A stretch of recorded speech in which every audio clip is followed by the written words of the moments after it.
Hello and welcome to the Autism News Network. I am Dr. Frampton Gwynette, host of the show today, and I'm joined by a very special guest, Mr. David DeFalco. Hey, David, how you doing? I'm okay. How are you doing, Mr. Frampton? Doing really well. And for the audience, Or Dr. Frampton. My apologies. or you can just call me Frampton because your dad and I grew up together and are great friends, right? Yeah, from what I hear. Yep. So you're broadcasting live from Philadelphia. I'm, of course, in Charleston, South Carolina. Yeah. So this is exciting. So you and I recently had dinner together in Philadelphia, and we were talking a lot about technology, weren't we? Yes, sir. Yeah. And so you come at this from you're an avid gamer, is that right? I'd say somewhat, yes. Yeah. What are some of your Fascination. what are some of your favorite games? If I had to be honest, I've always been a really big fan of stuff by a publisher called Devolver Digital, who makes indie games. So, Mother Russia Bleeds, Hotline Miami is a huge one for me. Yeah. Honestly, I'm just a big fan of anything in the indie space, though. Yeah. But if we're gonna talk about more well-known games, I would say stuff like Doom Eternal and whatnot. Okay, Doom Eternal. Yeah, and Yeah. so when you're playing, are you doing it on a PC with a keyboard and mouse? Yes, sir. Okay. So is your computer pretty souped up with graphics card and whatnot? I'd say it's mid-range, but yes, it can run fairly heavy games. Yeah. No, It's not like it can render the entire universe, but I'd say it can render things to a fair amount. yeah. So the games you're playing is speed a factor, in terms of your internet connection? Not as much due to the fact that I'm not really a big fan of online games, seeing as it's kind of a different landscape and there's a lot of issues with it. And personally, I don't really not a lot of if I'm going to play a game, I don't really want to play I want to experience something set out, you know? Yeah. It's hard to explain, but Yeah. long story short, I don't really play a lot of online stuff. Yeah. I remember probably in the late 90s playing a game called Half-Life, which then was also part of Sorry, my friend. Yeah. Shoot, Half-Life. Yeah. Yeah. Yeah. It actually hit its 20-year anniversary recently, so they're making all the graphics updated. Yeah. And I remember yeah, good. Yeah, there was actually there was a big thing this year where people were trying to figure out there was presumably a Half-Life 2 or Half-Life 3 leak. Yeah. And then eventually Valve just had to come out and say it's not actually a leak. It's just a pharmaceutical company whose CEO was a fan of Half-Life and called his company Black Mesa. Ha! That is so great. Yeah. Yeah. I remember at that time most people were on dial-up, but it was kind of moving over to instant internet or what we would then call high speed. And if I was in the arena and I kind of had an average connection, you'd come up against a guy who had a really fast connection, and before I even saw him, I was just laying on the ground dead, because that's why you guys used to have LAN parties, right? Yeah. Yep. Dude, those always sounded so cool. Yeah. So that was things have really changed a lot now. And have you ever heard, this is going way back, so about 83, 84, you know what MS-DOS is? Of course I do. Yeah. So there was an MS-DOS game called Zork. I don't know if you ever heard of it. I can't say I have. I'll look it up on the Internet Archive, though. So it was an adventure game, and basically we had these big floppy disks, a 5 1/4 inch disc, and you put it in, and you might get 3 or 4 is the game. So if you buy the game, you get 3 or 4 floppies. So you put the disc in, and then it says "Welcome to Zork," and it's a keyboard-based adventure game. So you would say, it would start out say, "Welcome to Zork. You come to a path," and then you type in "Walk down the path." And then the floppy disk would go, and it would say, "You see a man." And so you type in, "Talk to man," or "Assault man," something. And then it would go, and say, "The man hands you a scripture written in blood." And then you would say, "Read scripture," whatever it says. And that was our entertainment, as painful as that sounds. No, they actually those type-in games. I don't know if I'm saying them right, but Yeah, they actually carried for a while. They still have them, but I think I played one of those called Harvester. Yeah. Very violent game. Don't play that. Yeah. But yeah, you like that game also had like we had to like type in like what you want to say because like the options would disappear. So Yeah. yeah, it was an interesting game. Very interesting game.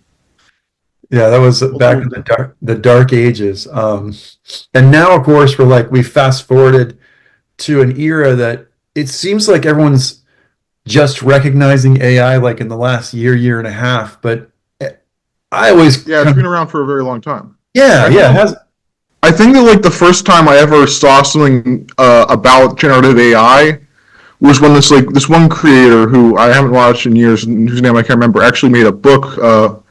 Where like I think he plugged in like Lord of the Rings, Harry Potter, all that stuff in. Yeah. And he made a storybook, and I thought it was just hilariously terrible. Like it was very early in AI. Yeah. So it was like a mishmash of the stories. Yeah, mishmash. Yeah. But it was interesting, Yeah. And I mean, it's all like a generative AI. Like I can't say I'm a big fan of it, but I do have to admit it is technologically fascinating. yeah, I think that's the part where people are now kind of freaking out because they're seeing a computer come up with a paragraph, and it's almost like the computer can generate a paragraph based on like experiences it's had, or but it's not really had any Information it's given. Based on what? Information. Yeah, the information. A lot of yeah. So how do you see I guess on the back end, there must be like a lot of guys and gals who are like just cramming information into these computers. Do you know how they go about doing that? I honestly think it's just the AI is taught to rope in as many. Now again, don't quote me on this because Sure. I'm not going to say like I'm like the biggest expert, but from what I can hear, are given like a term and they're told to rope in as many things that they can relate from that term and then kind of smash it together. Mm-hmm. Yeah. Like if you told it draw me a robot, it would go through the internet, find like every piece of artwork that you could be considered like a robot, and then like take all these aspects and put them together as best as it can. Mm-hmm. Yeah. And over different and like the way they made this work is like they had this AI and then they basically had it like refined like over generations, so like it can recognize what parts of these robot pictures go best together and all that. Yeah, exactly.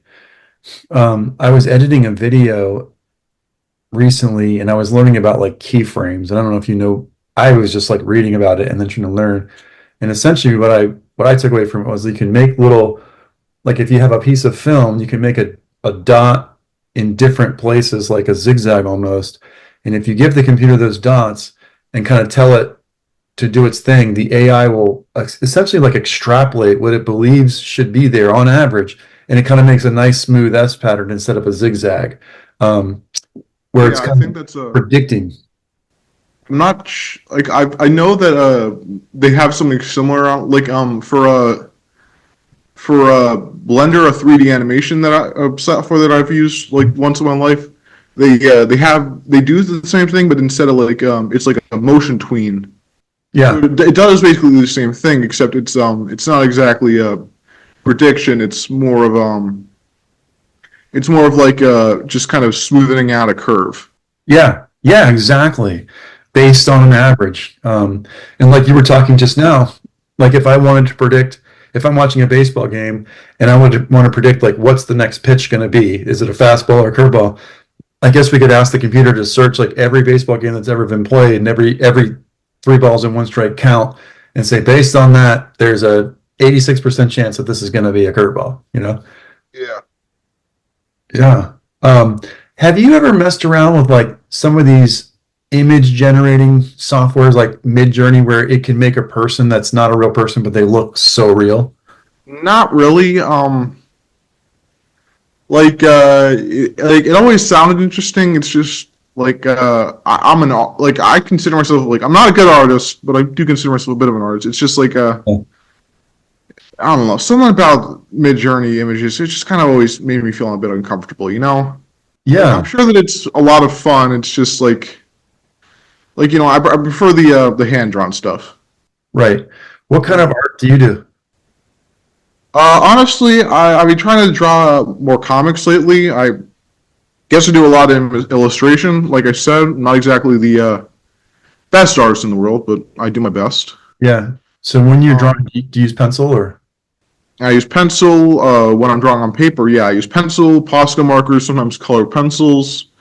But I do a lot of my drawing digitally, actually. Like where I have like this digital pen, and it's like this little tablet that I plug in my computer, and then I can use a program called Clip Studio Paint. It's very, Clips. yeah, it's really fun to use actually once you get the hang of it. Yeah, is that kind of similar to like Procreate or one of those? Yeah, it is. It's a bit more bare bones than Procreate, and Mhm. but I mean like I don't think I'll ever. I don't think like if people say that Procreate's really good. I don't know if I'm ever going to experience it because I do not like Apple, but yeah, it's like Procreate, which I Yeah. guess I could have just said it's like Procreate. I'm sorry. No, I was interested like with an art, like if you're doing drawing, for instance, I would imagine like there's some calculations and computations inside the software that maybe what's the value added when you're drawing digitally versus on a piece of paper? For digital, like well, if you're drawing on a piece of paper, you need the pencils, markers, tape, colored pencils, essentially a whole lot of materials. But like for digital, like I paid like maybe $50 for like a final purchase of Clip Studio Paint, Yeah. and then I got like I think the drawing pad was like $250, so it's like $300. But now I'm or $300, but now I'm never gonna need to buy more paper or more pencils or more Posca markers. Like I can just do that in my free time if I ever feel like it. But I mean, I've probably drawn with what would on like a drawing tablet for what would equate for like a couple $100 in real life.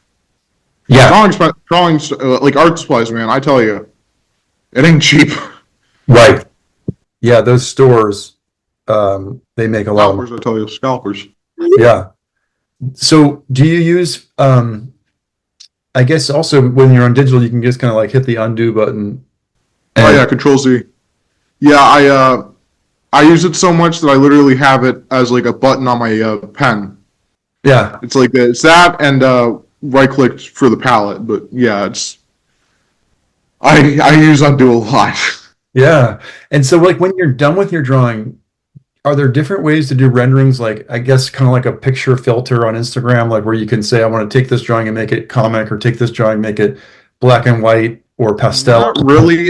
You mostly just draw it and then you choose like a if you want it to be a PNG or a JPEG or something, and Yeah. then you just send it out. Okay.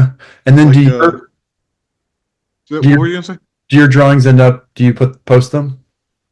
Yeah, there's this community called there's this site called Newgrounds, which is being like it's older than YouTube, Okay. and like so it's like really old school, and it's art, it's animation, and it's indie games all in one. It's awesome. That's great. And so is it like also like a social community? Yeah, and it's like I said, it's been banging around since before YouTube. That's wild. Yeah, I think 1990. It's either like I don't know. It's either 1995 to 2001. It's one of those. Okay. So it sounds like around the time, have you ever heard of MySpace? Oh yeah. Actually, I do think it was before MySpace even. That's pretty crazy. Yeah. Dude, I wish MySpace was still around. Yeah, MySpace was like anything goes, wasn't it? Yeah. I mean, I still got an anything goes site on nowadays. It's called 4chan, except How do you spell that? really anything goes on there. Like, I mean, you want 4chan? to see what free speech gets you. Yeah. I mean, like I said, it's like you got to be prepared if you want to go on there. But it's fun, Yeah. you know. Just Yeah. just batten down the hatches if you're gonna check it out. Exactly. Yeah, I think that's kind of what did in MySpace was like it wasn't moderated super well. So it's always such a fine line between, having things stay fun, but also making sure everything's safe. Yeah. Well, cool. So yeah, like it's funny how like AI has been like the big thing like in the news, especially like in Wall Street and investments, like Nvidia is like the most valuable company in the world, just based on speculation about AI and things. Like, do you think AI is going to like kick the door into people's homes and just take over their lives? I've been thinking about it, and the thing is, it sounds really good on paper, but at the end of the day, I think a lot of people are kind of don't really want AI, is my thing. Like, whenever you first heard about AI, it sounded like this amazing like thing where like, oh, I can use it to make like funny memes. Like the first time I ever saw it was on Last Night with John Oliver, and it was like some guy got high and he made John Oliver marrying a cabbage. So I thought, oh wow, this is gonna be fun. Yeah. And then like you see how like people are, like graphic designers got fired and and like AI was trained on their work. Then you saw like all the images of people without their consent, and then you started seeing like people losing their jobs. And I think at the end of the day, like it was fun to use when it was like just a bunch of people, but I mean now you're seeing a bunch of poor craftsmanship on like trying to knock it. I mean, this might be a bit controversial, but I mean, it's not art. Right. It's somebody. It would be the equivalent of telling somebody to make a McDonald's cheeseburger and then saying that you made a McDonald's cheeseburger. It's Yeah. No, I don't think people want it as much. I think that there are people who there is a sizable amount of people that do try to avoid AI. Yeah. And while I do admit it could be useful in a lot of spaces, I do not believe that it's gonna raise market values as much as people think it will. Right. Yeah, I think that's well said.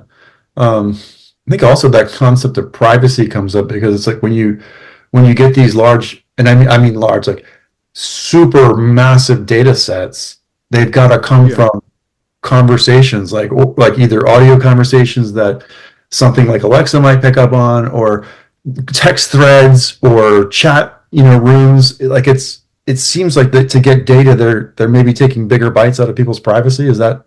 Yeah, and then there was also like with the AIR controversy, there's a lot like the rule of the R community is you can take inspiration and you can reuse people's art, but you got to give them credit. And AI combines a lot of people's art, and it just really had a bad habit of not giving them credit. Yeah. And then got to the point where like people are there's actually now programs where you can run your art through, and it like almost sets a trap. So if AI tries to use it, that picture will become corrupted. Oh, that's interesting. Wow. Yeah, a lot of teachers in terms of this search for AI. Well, let me ask you first, have you ever gotten a paragraph from somebody in an email that you're like, this is an AI generated paragraph, or like you felt it was artificial? I don't really know. I don't really get a lot of emails. Like my mom has, and apparently a lot of her, like this, when she works with people, some people who use AI, but yeah, she was telling me that earlier. But I don't really, not really. Yeah. How do you think, and this, you may not know the answers, but how do you think people are like the people generating AI, they're putting in so much money to these supercomputers, like even to the point where they're talking about like bringing back or boosting nuclear power to 3 Mile Island. Yeah, 3 Mile Island. Yeah, to like, what did they do there? They were getting it back online. I think so. I mean, like the 3 Mile Island disaster, like it wasn't as bad as people said it was. There was just a lot of misinformation. So I mean, I can't really hold if they're going to bring back a nuclear power plant. I'm just going to say at least it's nuclear power, Yeah, yeah. It's like yeah. I mean, it's a lot of. I'd say it's a lot of resources that actually, let me finish. Please finish your question. I just realized I kind of put the cart before. No. Go ahead. That was exactly where I was going. But yes, it is a lot of resources, and we have seen this argument before in terms of NFTs, with people worried that it was going to burn down the Amazon rainforest. Yeah. I wouldn't say that's like if they're using nuclear power mainly, then I don't care. If they're using other things like fossil fuels, then it becomes a discussion, right? Yeah. Because I do admit that people need there's a lot of computers in the world. Those computers need power. That's just a fact. Yeah.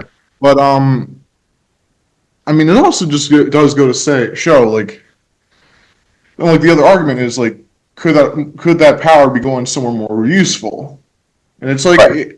like I said, I don't really mind as long as they're environmentally stable. Yeah, and like what I'm also wondering is like if these businesses, let's say they're putting in trillions of dollars into AI, like what is their expectation of return on their investment? Do you have any idea? Uh, well, something I've like I tend to watch like a lot of financial YouTube stuff like Yeah, kind of like crypto scams. It seems like and all that stuff. It seems like a lot of people see like this like a buzzword number three, and they kind of expect it to be like the next new thing. And you can kind of understand why, because people were preaching the next new thing, like Amazon, Apple, Microsoft. So everybody wants a piece of that pie. It's just there's a lot of really, really stupid people out there selling other things to really, really, really invested people, and and again, it just gets really, really, really bad because at that point people lose a lot of money. But yeah, I'd say like a lot of the reason, like it's kind of the same with like crypto and AI. They're just, I wouldn't say they're like the next big thing. I would say they're just kind of at this point kind of buzzwords to yeah, bring in new investors. yeah. I mean, I'm starting to think that too. Like I looked at Apple's recent rollout of their AI, which is going to supposedly be happening in phases.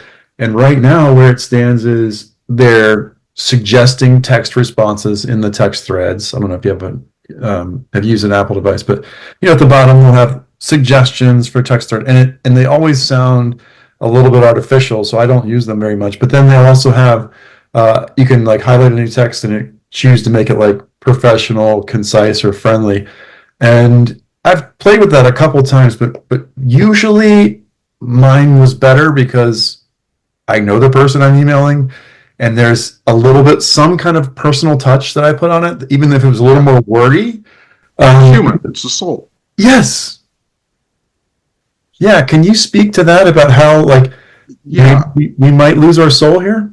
yeah. Okay. This might sound a bit. This might actually sound a bit philosophical here, but when I say the soul, I mean like computers can't make anything new. They can only look at something and combine it with another thing. Mm-hmm. Eventually, like we're already seeing this. Like AI is already kind of, I hate to say this, but starting to inbreed because it's running out of new stuff to look at. So it's just going over AI images. Mm-hmm. And with that, we're seeing like again, it just can't create. It has to there will always be something off because it's not a human. It's just something that humans made, and it's something and there's like always going to be that one little thing. Like remember when I was at dinner with you and my dad, and we were talking about like the uncanny valley. Yeah. Yeah, that's always going to be there. There's always going to be some very small thing uncanny. It was Yes. at first it was the hands, then it was the hair, the eyes, the skin. Something's always going to be off. There's always going to be some line, something that always does not look right. And I believe that is because it just can't imagine like that one thing because there's not enough data. And there's That's always right. going to be one thing wrong. Yes, and As that opposed to a human who's like lived, witnessed things to know what it is. yes, and I think you and I at that point in the conversation also talked about the original Blade Runner and how the Blade Runner's job is to, in the future, was to detect robots or synthetics between real humans and synthetics. And so he would sit a person down, and I believe the paragraph was something like, "You're sitting in a dinner with 10 other people.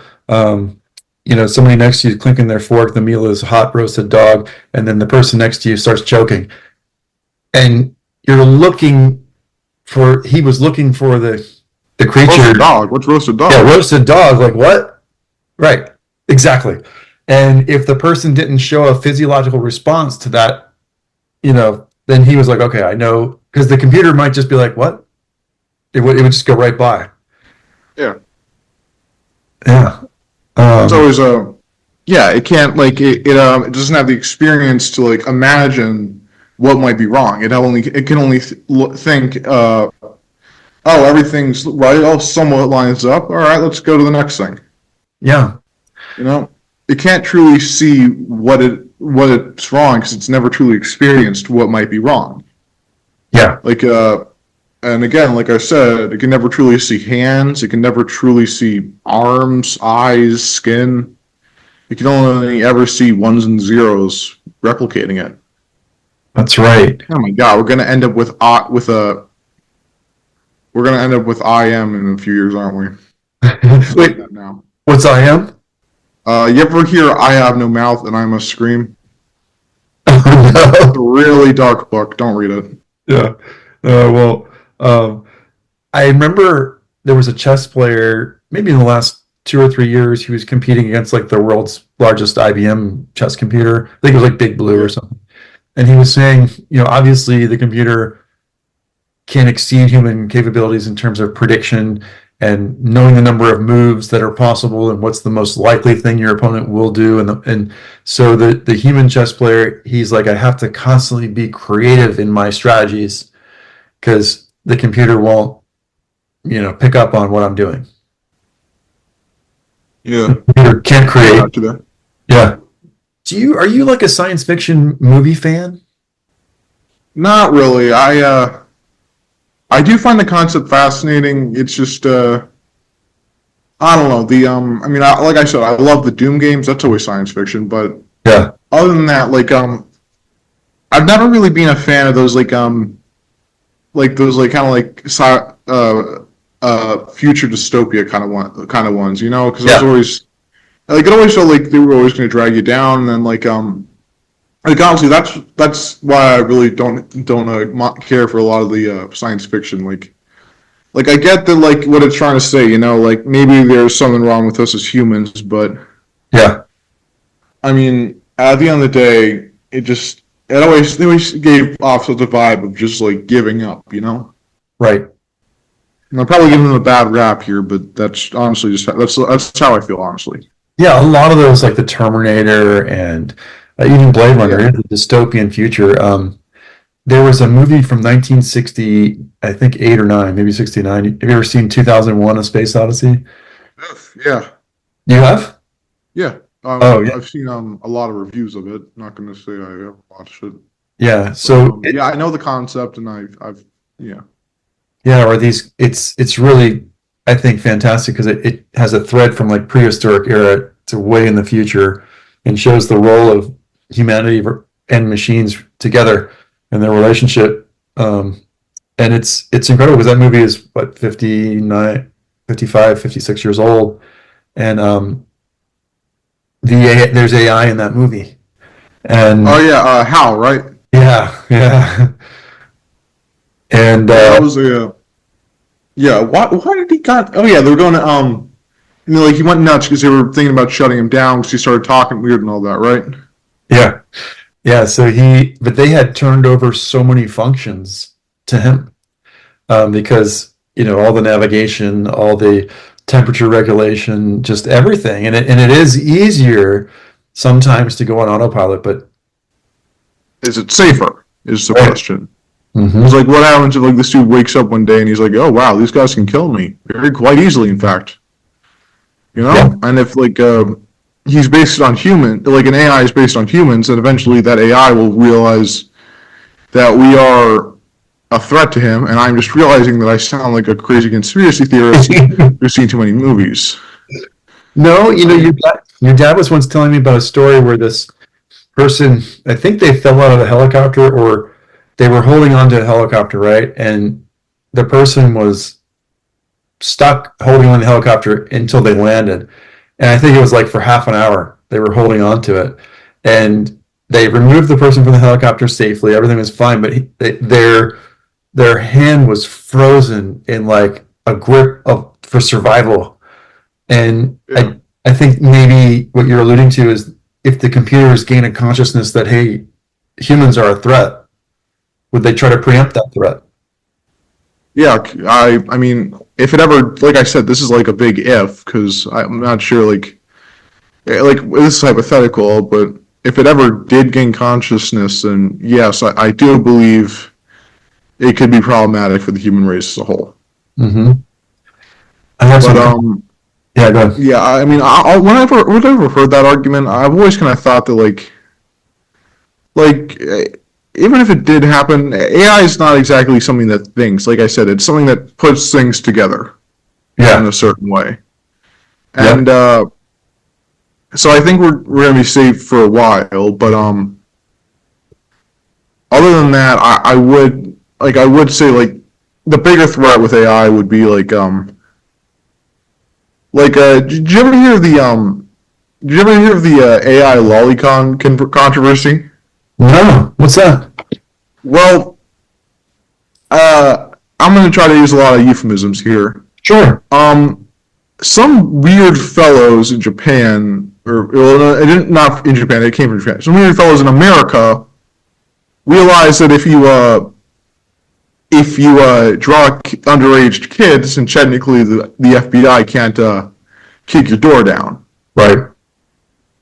And that extended to, and people also figured out that extended to AI. So there was a lot of images of underage people being used with AI, and that was a problem that people really seem to be slow to drag their feet on, to be honest. Absolutely, and getting back to that soul, the computers are unlikely to even bat an eye if they saw something like that. Whereas a human would say, look, this is a stopping point. Yeah, like that's crossing a line, and the AI can't see a line that isn't set for it. That is really, really fantastic to point that out. Yeah. Man.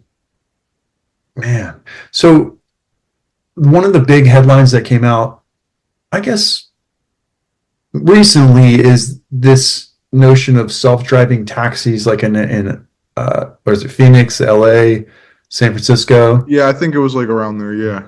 Yeah. What's your gut reaction to that?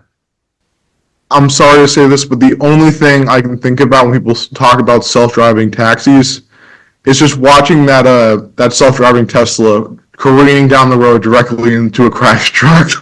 Yeah. That's the only thing that ever gets into my mind, and then I start thinking about it, and it's kind of, you ever see that video? It's kind of funny.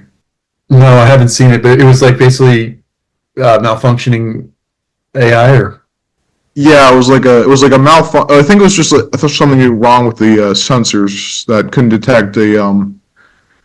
Actually, I'm really at a loss for why I can detect an upturned truck, but yeah. There's some funny things out there. Have you seen there's a video of raccoons on a Tesla Cybertruck? Have you seen that? I've never seen that. I gotta look it up. So I was talking to somebody else. I was like, "Yeah, that Cybertruck's like a refrigerator going down the street." And they're like, "Actually, it's like a dumpster." I was like, "Yeah, it's like a dumpster." And they were like, "No, there's literally a video of raccoons jumping into the back of a Cybertruck and rummaging because they thought it was a dumpster." Yeah, I mean the other thing about Cybertrucks is like they might have looked cool, but at the end of the day, they really don't they don't like crash the way they're supposed to. They don't, because they're basically, their entire thing is to be as thick of a chunk of metal as possible. Uh-huh. So they when they crash, it's really dangerous for the other person on the other side, because oh my god, there's nothing absorbing the shock, and then it's dangerous for the other person on the other side because it's like an M1 Abrams going directly into a car. Exactly, like a wrecking ball. Yeah, and then on top of that, the gas pedal had a cover on it that wasn't glued down properly. Did you ever hear about this? No. Well, it would slip up and get stuck, and then the car would be accelerating without any way to stop it. Oh gosh. Yeah. So that was like a very big thing. Yeah. And then people had to get their, the poor people had to get their trucks recalled for like the 1,000,001th time. Yeah, sucks for them. That's a big problem. When I was in college, your dad and I had the opposite problem where there was a drink company called Snapple, and we used to drink that like it was going out of style. But unfortunately, Snapple bottles could easily roll from under the front seat and get under a brake pedal, and could cause some serious, so we have to keep an eye on that. But yeah, ask your dad about that. Jesus. Once in a while it would happen. Oy. But Yeah, yeah, the only I don't think I've ever had that problem with my car, but yeah, like I remember like when I would work on like older cars like over the summer, like yeah. I do remember like the gas pedals were and the brake pedals were like really weirdly elevated. Uh-huh. So I can see how that would happen. Yeah. So if you had to guess, let's see, during your lifetime, do you think, like, if you were going to drive from Philadelphia to Charleston, where I am, do you see a world in which you are in the passenger seat and there's no one, a computer's driving you 650 miles and you're reading a book while the computer drives you that trip? I mean, I'm not going to deny it. I certainly could see it as a possibility. Mm-hmm. Like,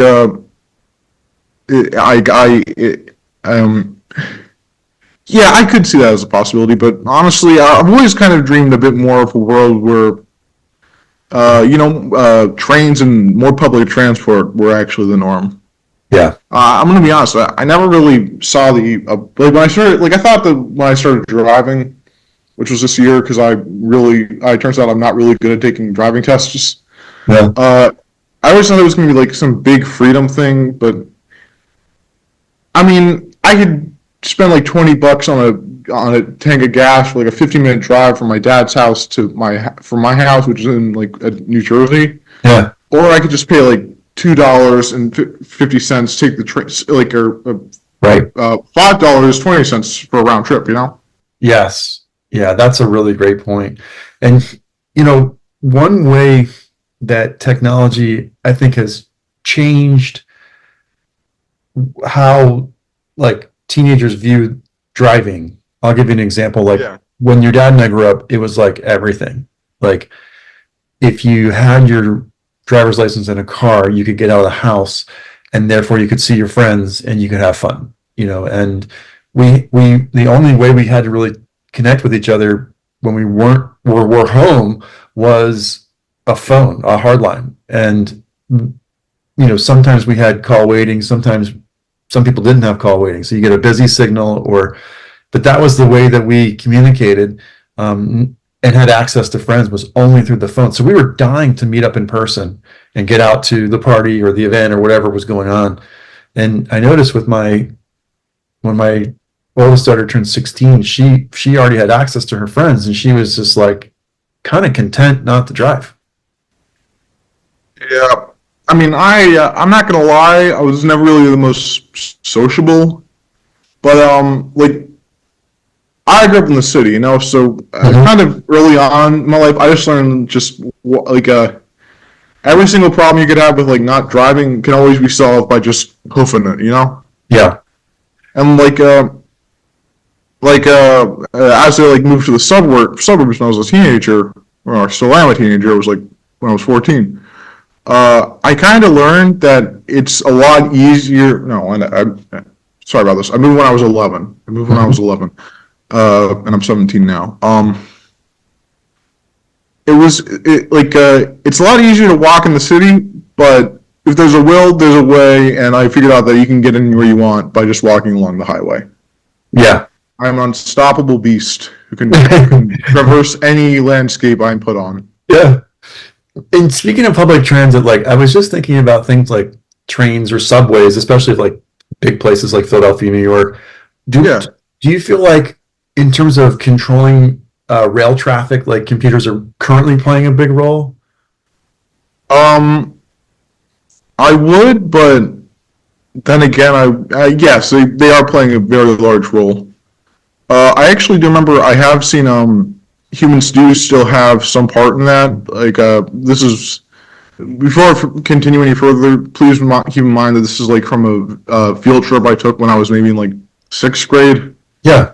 But yes, I do remember a lot of people still are involved in making sure the trains get where they need to go, because I mean, at the end of the day, you want a lot of people looking over those because they are very large pieces of metal, but as well as this, you also need computers to work with the trains, and I think that shows a lot of what society is. It's essentially a balance of human of computer tracking versus human trial and error. Mm-hmm. Oh, that's interesting. Eventually, something will always go wrong. You need the human creativity and the computer data to fix things. Right. Like, a train not being on time, or like something like that. Yeah. Also, sorry I haven't been talking the most concise. This is I'm not the best at talking. No, this is perfect. I was also thinking about air traffic control, and I think people in that industry are probably trying. I would bet they're getting sold an information like, "Hey, with AI, you can be even more effective and more accurate." But I guess what you're saying is what will be the role of human supervision over AI in a scenario like that, or any scenario? Well, the thing is, I actually I did take a couple hours of flying classes. A lot of that information does require years of training, so I could see humans being somewhat phased out, but on top of that, I also see there's a lot of variables there, and the thing is, if a computer screws up, and we have seen AI screw up fairly frequently, but Yeah. if something happens there, a lot of people could die, is what I'm going to say. Right. There's a huge, those are huge pieces of metal filled with large amounts of flammable fluid. Yeah. And all of which are piloted by people who have, if I'm correct, 1,000 to 1,500 hours minimum of Right. flight experience. Yeah. I honestly see a world where people with more hands-on experience are given more control than computers, due to the fact that a lot of these people already have intense amounts of training, and they already have a lot of training. They already have a lot of experience. They already know a lot of the lingo. They know a lot of the pilots themselves and the planes, because a lot of them are on set routes. Yeah. I see that as I see flight control as more of a personal job, to be honest. Right. Yeah, I agree. And like some of the newer cars, I think there are some cool parts about AI in the cars. Like, Yeah. if I drift over, it will kind of bring you back in the lane. Yeah, that's always useful, but Yeah, or the kind of the automated cruise control where it's calculating. But again, it's something where it's maybe is the word complementing the driver? yeah, complementary. Mm-hmm. It's complementary to a human experience and skill. This is what you're trying to say, right? Yeah, exactly. Well, have you given thought, shifting gears a little bit, to what kind of things you want to pursue when you get done with high school? I was really thinking about either trying to do something more with 3D animation, or something with 3D animation. I would say graphic design, but I did try graphic design, not that fun, not for me, and plus, that's the easiest thing for computers to replicate, so I think I'm okay on that one. But yeah, I was also thinking about working in designing computer engines or anything with game design. Yeah. Because computers really do fascinate me. And if all else fails, I'll become a park ranger and be the only respected establishment in America. That's so great, because you're right. There's very little technology in there, except I knew somebody who was hiking in Newfoundland, and Oh, yeah. he said he went to the park ranger station and said, "Hey, my wife and I are going to be hiking up here," and they said, "Okay, great, take this homing beacon, so that if and when you get lost." Yeah, I think they're they do a lot of that. If you're gonna hike on a trail, you need to let people know where you're going and what you're gonna do, because these are people with years of experience versus I'm not gonna lie here, kind of some hippies with who just went on a walk one day. Right, exactly. Then it Probably gets pissed off a lot of your audience. snowing, and all of a sudden, yeah. Have you seen how Apple is rolling out? I haven't successfully used it, but they have like satellite text messaging supposedly, so that if you're out of range, you point it up and send a text. I think I have actually used that on my phone. Uh-huh. I've never really been like too clear on like how it works and like what the difference is, but I think my phone is SMS. Yeah, Yeah. I think that's what it's called. Right. Yeah. So these satellites are starting to play a role. Yeah. You actually hear that apparently like space is getting a bit like too cluttered at this point? With satellites? Yeah. Like I remember when I was actually in Wyoming, we were cowboy camping, and you could see like all these satellites just going straight across the sky. Really? Yeah, there was a lot. I mean, it was pretty, but there are definitely a ton of satellites up there. Yeah. Like I would imagine once you put one up, like there's probably no plan to bring it down, right? I mean, they're kind of like sometimes there is like I know that you can use CO2 thrusters to like kind of get it to start dropping orbit and then burn up in the atmosphere, but yeah, other than that, once they're up there, they're kind of up there for good, and it's like it's getting a lot harder to do the calculations to figure out how exactly we can fit like more up there. Yeah. Yeah. Well, absolutely. I mean, this has been great, and I've actually learned a lot from talking to you. And I keep thinking as we're talking, like all this technology, all these computers, and of course, we're using a video chat, which is making this possible. But really, I keep thinking back to that night that you and I met, and we had dinner together with me, you, your dad, and 4 other friends from high school.